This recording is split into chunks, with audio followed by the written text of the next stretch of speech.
Elizabeth Warren took a lot of heat in the 2020 primary for her pivot on Medicare for All, and now she seems to have been turning again. Politico's Alex Thompson, he writes that she told students at the University of Chicago, quote, "I think right now people want to see improvements in our healthcare system. That means strengthening the Affordable Care Act." She added that they wanted to get to single payer eventually. I am so surprised. Her policy shift comes as she seems to be aligning herself more closely with Joe Biden's policies in a bid to try to win that vice presidential pick. Here now via Skype to weigh in on this is friend of the show and Jacobin editor-at-large, David Sirota. Great to see you, David. Good to see you, David. Thanks for having me.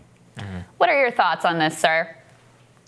Well, I mean, I don't think we should be surprised. I mean, Elizabeth Warren during the campaign backed off in a lot of ways the Medicare for All cause. I mean, let's be clear, I think when you look at what happened on the 2020 race, she was the only other candidate other than Bernie Sanders to proudly support Medicare for All, at least of the top tier candidates. She said for months that she supported Medicare for All. So unlike the other candidates, other than Bernie, she was basically saying that for months and months and months. She got into a lot of trouble on the campaign, and you can track where her candidacy started losing support to when she started trying to parse what being for Medicare for All really means. She got really into the details. First, she got caught in, is this a tax increase or not? And I think she bungled that because Medicare for All really effectively is a tax cut for about 95% of the population when you consider premiums. She bungled that, and then she put out a plan, a detail that said she would put off the implementation of Medicare for All.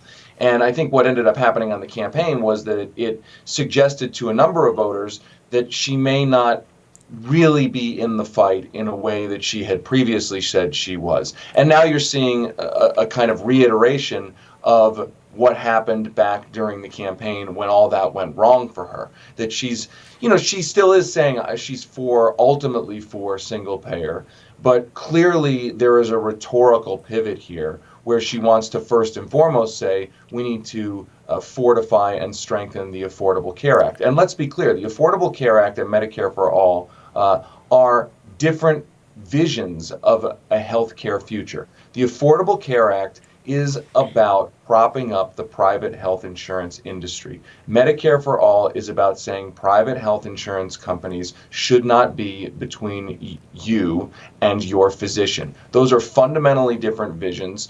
Certainly you can strengthen the ACA while also pushing for Medicare for All as a solution to the healthcare system. Those two things are not mutually exclusive. But if you're focused right now in the middle of a pandemic, first and foremost on the ACA and saying, we'll put Medicare for All over here later, you're clearly making a pivot. You're clearly saying that what's important to you is the private health insurance industry right now, not necessarily actually fundamentally reforming the system. So, David, let me ask you, some justification I've seen on this online says, hey, look, Biden won the primary. The Democratic electorate is not for Medicare for All. It's time to get with the times and go with where the base is. What's your response to that?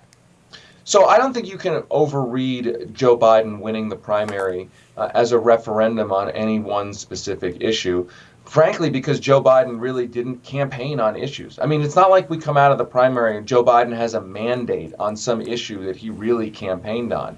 Joe Biden was a immediate past vice president who won his party's presidential primary. And that has happened basically every time in the last 68, 70 years. That when a former vice president runs for president, they are successful in winning their party's nomination. So the idea that Joe Biden winning was a rejection of Medicare for All just doesn't hold water on the face of it. And then if you go one level deeper and you look at the exit polls, the actual data that we have about where the Democratic Party is, where the electorate is. I mean, exit poll after exit poll after exit poll showed that voters support, Democratic voters support Medicare for All. Now, they ended up more of those voters ended up voting for Joe Biden. But let's be clear, there are all sorts of different reasons why people vote for candidates. People don't, it's not a linear situation where it's I'm for this issue, I'm voting for this candidate because of this issue. Lots and lots of votes have to do with lots and lots of different reasons. So I just reject the idea that you can look at a primary and look at those exit polls and say, oh, Joe Biden won because he was against Medicare for all. It just doesn't hold any water. Yeah, in fact, I would say the opposite. I think a big part of the reason why Senator Sanders, whose voters were more likely to vote on ideology than Biden voters, the fact that he was the one candidate so strong for Medicare for all, I think was a part of why he was able to perform so well. The other critique that I hear, David, that I want you to respond to is like the Joe Biden critique or the more centrist or corporatist critique of basically like, look, things are going crazy. We're in the midst of the pandemic. Now is not the time to totally upend the healthcare system. Let's just increase COBRA subsidies, is actually pay for COBRA for people is what Joe Biden has proposed. Let's expand the Affordable Care Act. Those are easy things to do that could help people right now. What do you say to that view? Well, first of all, they're not easy things to do in the sense of if you're the end user of health insurance, actually using your health insurance is not easy to do. That's actually the fundamental problem here, is that, let's think about it. If you just lost your job and you lost your private health insurance and you hear a politician saying, look, the main solution we have for you is to strengthen lightly regulated Affordable Care Act marketplaces so that you can go onto a marketplace and buy an insurance policy. It's hard for you to buy an insurance policy when you're not making wages.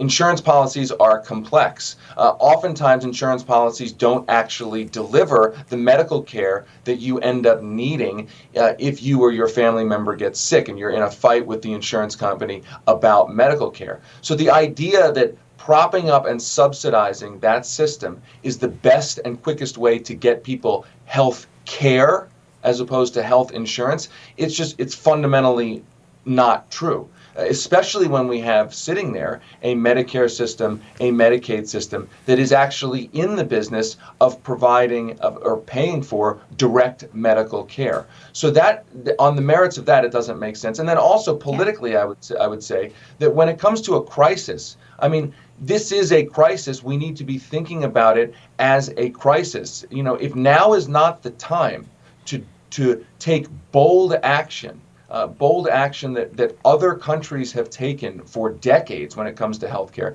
then it will never be the time to take that bold action. Now is actually the perfect time, the time to take the actions that are necessary. Well, and that's the truth, is they'll always have some excuse of why, now is not the time, right? We've certainly seen that dynamic play out. Circling back to Elizabeth Warren and the whole VP conversation, I am highly skeptical that Biden would ever pick her because his donors, even as she's willing to bend on all these policy issues and pledge her loyalty and all of that, I don't think his donors would be comfortable with her because she has ever gone against, she did go against Obama. She did hold progressive views. She has fought for them in the past.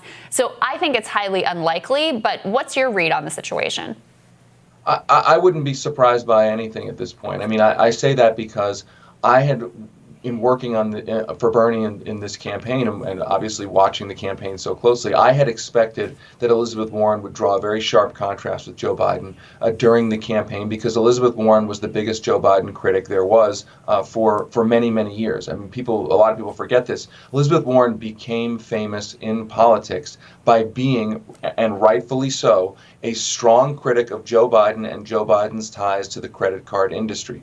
And yet when Elizabeth Warren had the chance to actually make that case against Joe Biden, which I believe might have won her the nomination, she went completely silent. I bring that up to say that it's hard to predict what this relationship between Elizabeth Warren and Joe Biden is. It's hard to predict whether they're going to be allies or not. She clearly is making a play to be named vice president. That at least to me it seems pretty obvious.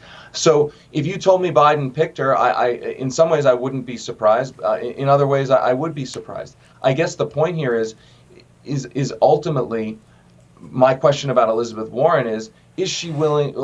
who is she? Is she willing to be the Elizabeth Warren that she had been for many, many years? Or are we watching an evolution of Elizabeth Warren in an attempt to become vice president, shed who Elizabeth Warren fundamentally was? And if that's the case, just on a personal level, I find that pretty sad, because I think we need the old Elizabeth Warren right now more than ever.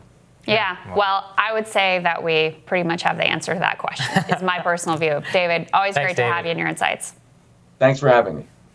Next on Rising, Congresswoman Pramila Jayapal told me yesterday she is working with Senator Josh Hawley and Cory Gardner to help get Americans back on the payroll. More on that when Rising continues.